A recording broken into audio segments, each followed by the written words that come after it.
Welcome to another episode of the Audience Marketing Show, brought to you by Prospect Night. I'm here with my younger brother Marcus. Hello. And my older brother Reese. Hello. And for those that don't recognise my voice, I am Luke.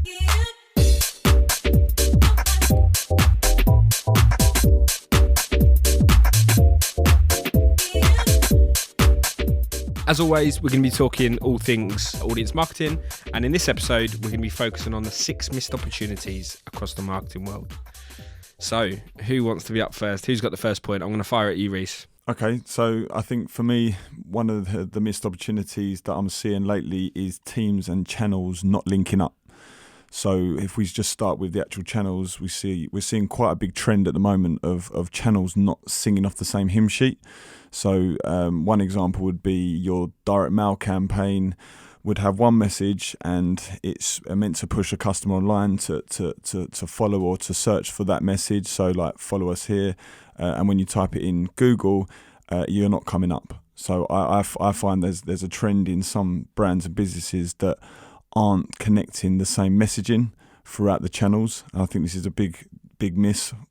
I think it's I agree, it's with the channels, but I think it's more so like businesses themselves, I think, do sometimes miss tricks where the teams are quite segmented. Sort of we often find, I don't know, performance marketing teams theoretically sit somewhere in the office, and then maybe email marketing sit in another, merchandising or the sales team sit in another. So I think what you were just saying there about how the actual end product, the activity is not matched up, I think that starts with the fact that the teams are not actually started. So you imagine if you had your email team that was sat in the same place your performance marketing team, or your sales guys were sitting there looking at lead volumes and lead quality, everything I think just really comes together much better than probably currently is. It's the planning stage, right? Isn't it? It's being able to plan with each channel and making sure that you're all connected. And I think that is something, it's just a huge missed opportunity. Yeah, I think it's a massive one. I mean, even in your world, Marcus, you'll see that maybe, I don't know, if you took a retail, for example, you might be running a search campaign or a social campaign, and actually you receive an email from said brand, and actually the content of that email is completely different to the ads that you're running. Like, it doesn't look great. No, it's a big problem. It's a good opportunity that Reese has raised there. And I think the main reason it happens, like you've said, is when teams sit separately, and obviously working with an external company that can become even harder. For example, are your email team talking to your paid media team, especially if they're external? One channel that's often looked after internally may be your organic social media channels, and you may typically have your paid media channels, such as paid social, external. Are those two teams talking to each other? Because your organic channels are where you're really building up that customer engagement. You're really showing the world who you are as a brand. If that doesn't copy over to your paid media channels, then that's a big miss. No, I think it's such a fair point. I mean, Reece started off by saying it was sort of channels weren't necessarily sat together, and I think that a lot of that comes back to the fact that internally teams might not necessarily be as sort of holistic as they could be. But if you're using external partners, then they need to be part of the business as well, and like you said, that can result in kind of maybe disjointed messages, not joined up, missed opportunities if a kind of a consultancy or an agency sitting on the outside is treated like they're on the outside rather than being part of that team. Definitely. One actual really good example I can probably call out, because it's a positive one, would when we worked with Jigsaw. They worked with mostly internal team, but a few external partners, including ourselves. They would, whenever they would refresh their brand messaging, which was sort of quite regularly, you would see it updated on their organic channels, their paid channels, even in the storefronts, all on the same day. And I think that was a really good example of a linked up customer experience. Unfortunately, I think, like Reece has raised here, there's a lot of people who may miss that. Yeah, definitely. There's a brand that I follow personally that I really like in the retail space, and their organic social is amazing. It's fast paced, it's quick drops. And it's got me hooked. But at the point where you go onto the search and you go onto the Google to search maybe their latest drop, trainers, T-shirts, it's not there. And it doesn't say the same messaging. For instance, they do a lot of flash sales, and they're spreading the message on their socials and their stories, and it's amazing. But it doesn't say it on their Google, and I think it's just bad practice. I think one example of where it's done really well is out of home. Actually, I know it's sort of outside what we do, but you may see, well, I see it all the time. You see the same ads, small ads on the tube. You see the big ones on the bus stops and on the side of buses. They always, I think, have a really big impact, and they're always very similar to each other. They follow that consistent theme. But that's a huge point. But that does carry online as well, doesn't it? And I think that's a really good example that if you do see, say you're in, I don't know, Waterloo train station, you see an ad, a big billboard, then suddenly you go online. Actually, if the same brand ad was looked and felt completely different and had a completely different message, you might just it's not necessarily going to be a thumb stopper. Like, you might just sort of just be oblivious to it. Whereas if the synergy is there, it's the same messages, the same colours, I don't know, same character, whatever was appearing, that's potentially going to capture your eye, which is great. It's great that that's joined up. And then, I don't know, say in that afternoon, you get an email from said brand and it's joined up again. So yeah, definitely bringing the online and offline world together and being more consistent is massive. But yeah, big first point to kind of open this episode, and it really is around kind of really joining up your marketing. That kind of does start, the root of that is just joining up the teams and the strategies internally. A second one is actually, I'm going to lead on the second one. This is a real sort of it's a pain point for me, but I guess it's broadly looking at how we exclude certain audiences from our marketing. It's huge when it comes to kind of reducing wastage, but it's also huge when it comes to how people perceive the brand. So when I sort of talk about exclusions, I mean, a great one is, I don't know, Sam, a Sky customer. So all three of us sat around this table, we're all Sky customers, I think. Maybe not Marcus. I'm not, unfortunately. No, Freeview. Maybe you can upgrade to Sky soon. Yeah, so we're Sky customers. If I happen to be I'm going to log into my account to look at my bill, I Google Sky, they're bidding on the red brand, so I get a Sky ad. It's saying typically, oh, join now for £10 for your first 6 months, or whatever their current offer would be. But I'm an existing customer. So I'm sitting there going, well, one, why is someone getting a better offer than me? I'm a current customer. I've been a customer for years. But two, it's so easy to not show me the ad. Like, you're using audiences, they can just say, look, exclude all existing customers from seeing this advertising, or give me different ads to be able to see. And I just think those sorts of things make a massive difference. And so many people are not utilising those features. Yeah, definitely. And as you've said, Luke, it's a very simple thing to do that has a big impact on the user experience. It could be very negative for an existing customer to see a new customer discount that you're not able to get.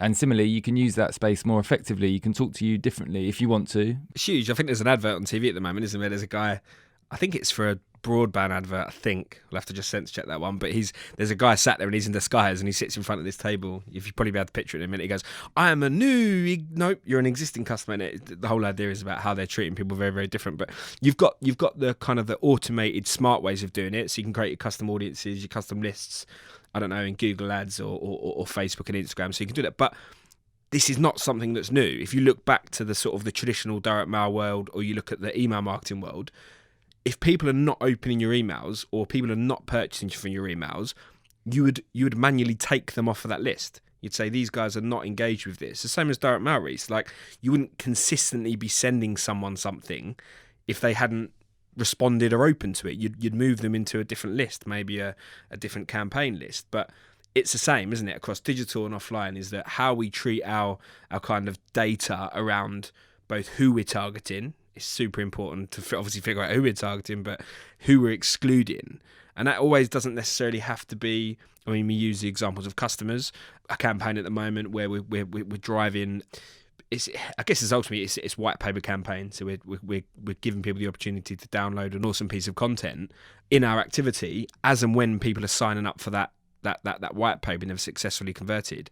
We're constantly sort of refreshing those lists to exclude those people from future marketing. If you've downloaded a white paper or you've bought a pair of trainers, you don't need to be seeing that ad for those same pair of trainers or for that same white paper for the next 3 months. So I think it's a massive thing that people are missing, is they're not doing it manually, so they're not keeping their CRM stuff up to date. So it means massive wastage. It means people are getting pissed off that they're receiving things where they're clearly not interested.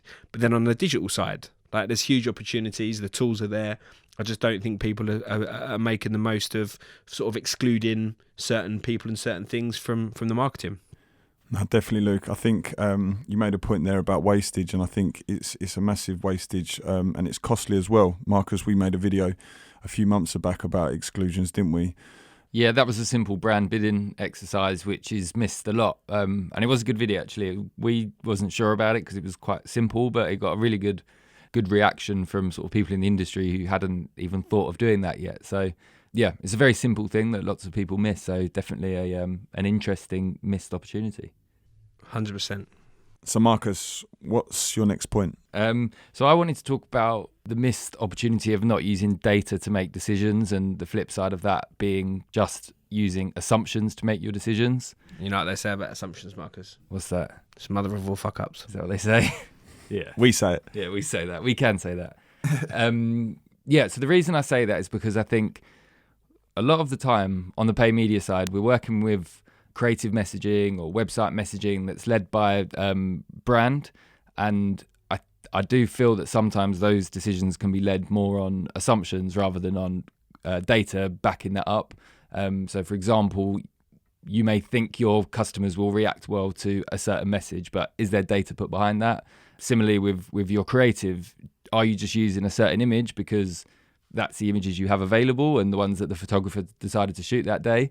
Or has there been data behind that that's allowed you to make that decision? So your product shots have a higher click-through rate when there's a coloured background versus a white background, or with a model's face in it or without their face in it. Like, is there data behind these decisions, or are we just making assumptions because we think it looks nice? I think that's a huge missed opportunity.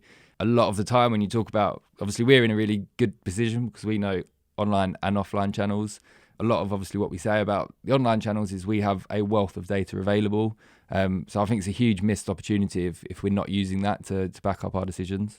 No, I think it's massive, and I think I completely agree. I think a lot of people are probably making those assumptions, and generally I feel that people develop their personas, and they have 4 or 5 personas of their customer, and that's what they base a lot of those a lot of their decisions on. But I think there's a big difference between knowing that persona A is this age, this demographic, they shop in this way, they like these sort of things.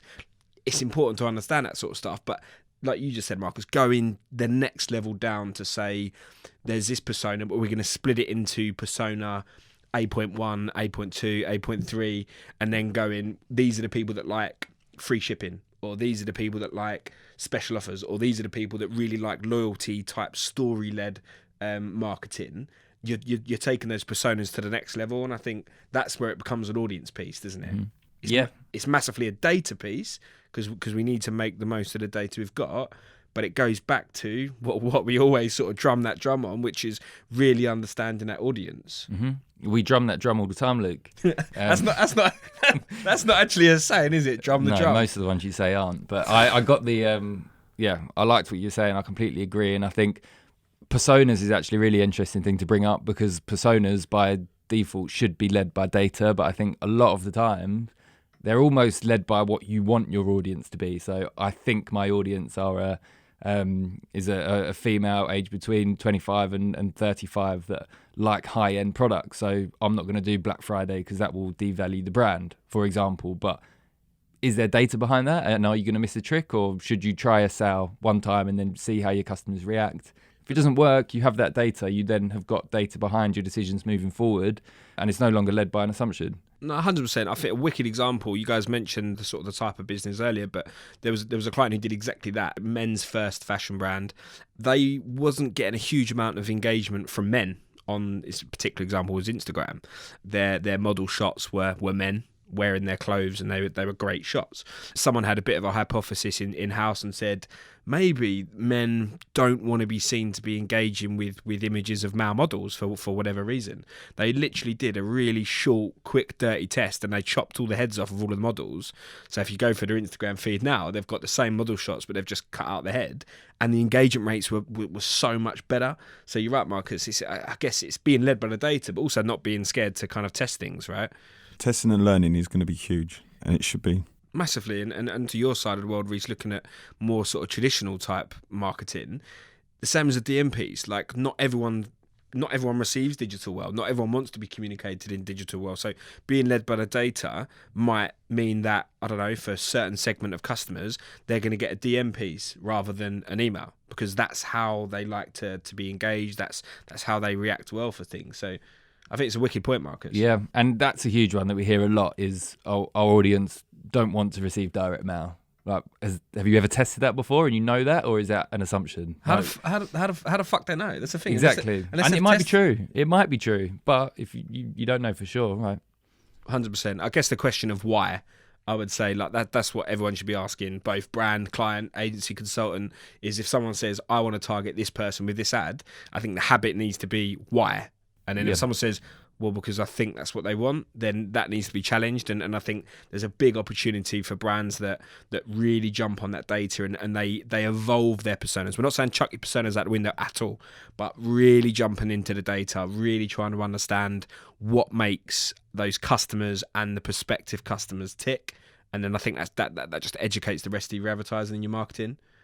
But it leads through, like, another point actually we were going to talk about, but it leads really well into, Marcus, is around creative and sort of artwork. Like, my opinion is there's a missed opportunity around people not spending enough time or investing enough in creative.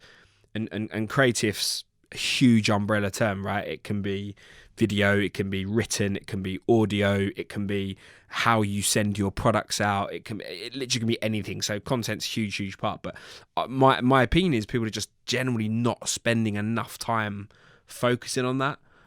I think one of the things as well actually leads back to our first point about teams not linking up together. Like, often the activation team and the creative team won't be talking to each other. The activation team just receive ads, and then it's like go live with them, and then there's no teamwork on that. 100%. Like, if you look at some of the best content and the best storytelling we see come out of brands is often in the organic social.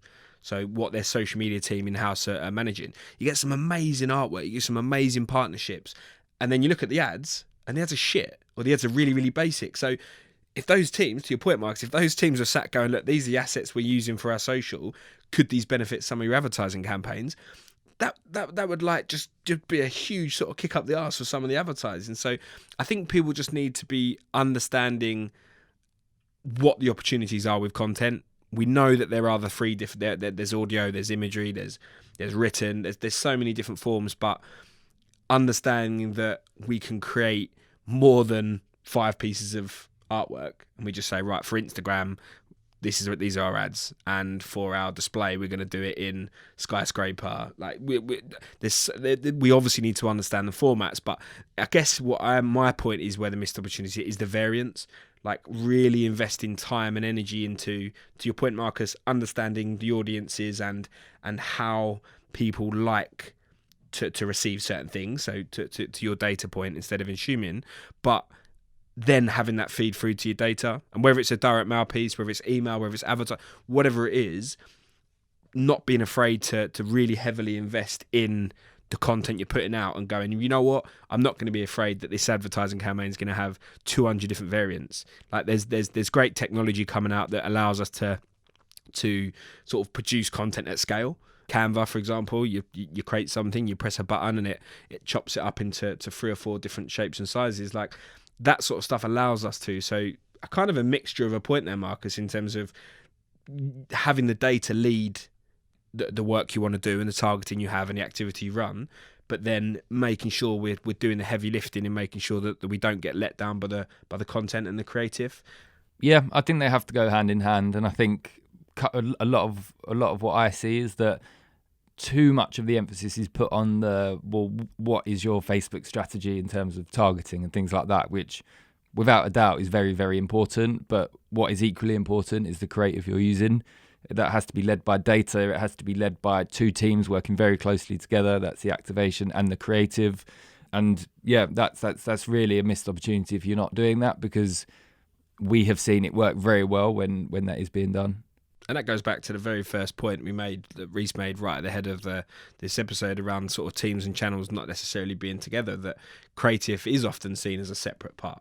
Whereas, you know what, like, as if we take the advertising part of our business, we're very often kind of brought in at the last stage, which is we've got all these assets, go and advertise them, go and make them go to the world. Yep. Whereas actually it's so much more efficient if we're brought in at the start of that conversation, so we can go back and we can look at the data, we can look at who we're targeting, we can look at who we're excluding, we can look at our messages, we can look at all of that, and then we can help dictate and lead that content strategy. And that just gives us, it's a million times better if things are led that way. Yeah, if you're a brand and you have design capability in-house or external, and you also have digital activation or offline activation, I think the simplest thing you can do is just put a recurring, at least monthly meeting where those people just sit in a room and talk to each other and just tell them what they're up to. This is who we're targeting. These are the creatives that work well so far. What if we tried this? What if we stopped doing that? And then get the creatives input as well, at least once a month. I think that's a very simple thing that can have a big effect. I think there's definitely an underspend and undervalue in the creative kind of side of things, but there's a whole other conversation on how you keep things fresh.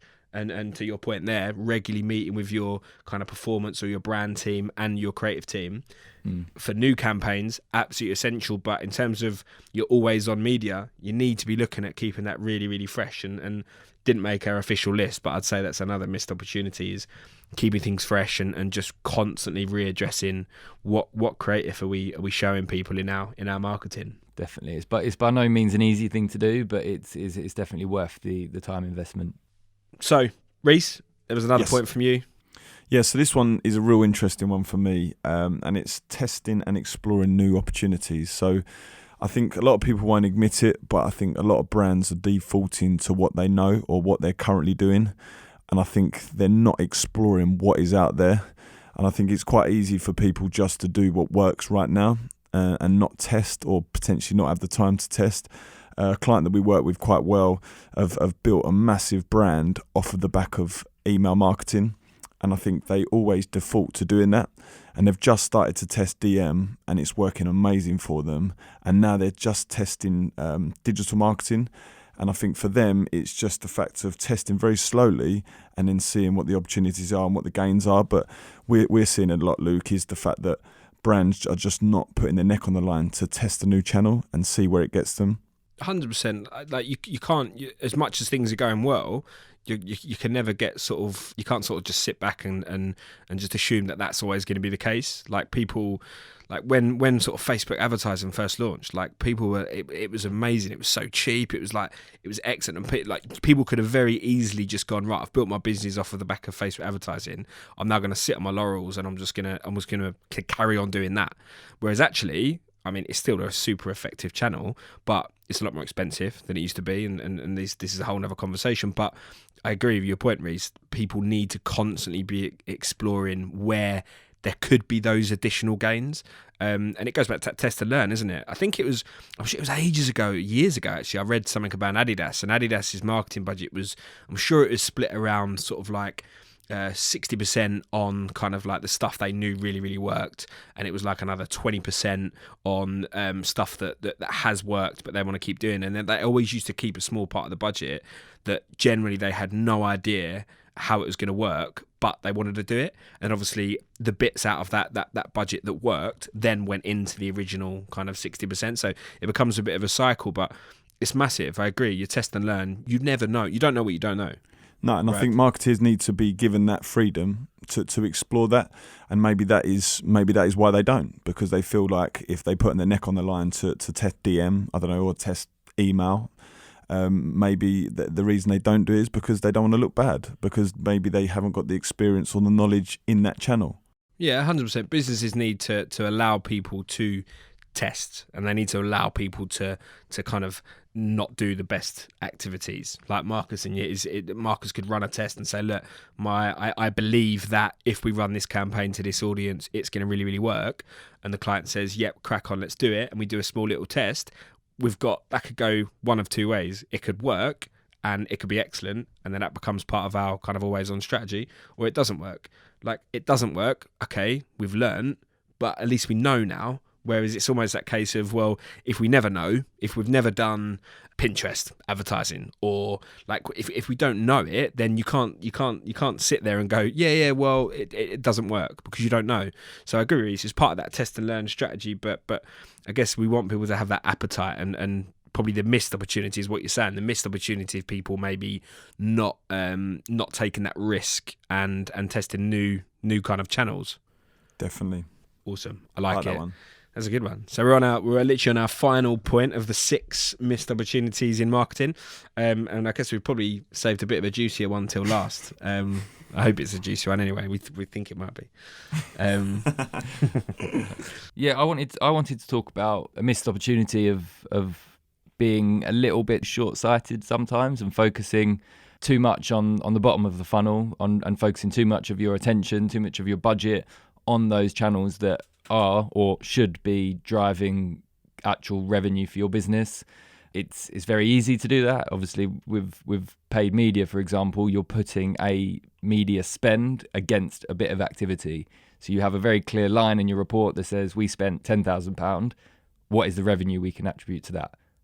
Most businesses will want that to say 30, 40, 50,000 pounds return, because you have your return on your ad spend. 100%, we can completely understand why our businesses are led in that way, right? We look at it from our own business. We can weigh things up, and we can say we're going to do a bit of activity that we believe is going to drive direct revenue, versus we're going to do something that might drive revenue in 6, 12, 2 years' time. I completely understand why businesses sway towards that, definitely. Of course, but that's it, right? Because if you focus too much on what's going to drive me revenue right now, it's almost like, well, what is going to drive you revenue in 6, 12 months? Like, the simplest way I kind of bring this point to life is that when Nike set up their Instagram ad and someone sees that ad on Instagram, they click and they buy it. They don't do that because they've seen such an amazing ad by Nike. It's because it's fucking Nike. They buy it because they've had years and years and years of brand building.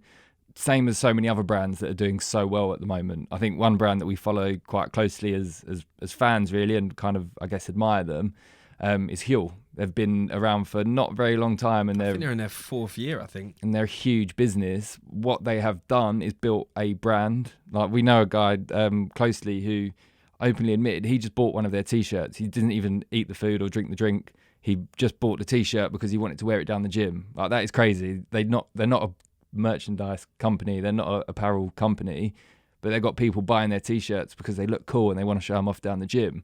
Like, they have built a brand, and it's no surprise. I think they're one of the fastest growing companies ever, like in the first 4 years, isn't it? I think I saw something on LinkedIn the other day. I think Julian, the founder, put something up, and don't quote me on the numbers because my memory's not great, but they put up the first 4 years of revenues against someone. I think it was the top 4 UK founded businesses that are the most high growth over the last sort of 5-10 years, and yeah, Huel compared to those guys in their 4th year was ridiculous. So they're going on to do some phenomenal things, and I think you're right.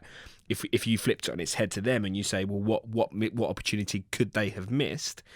Well, I guess what you're saying is that they could have focused on really short-term sales, whereas they've opted for building that brand and the long-term vision.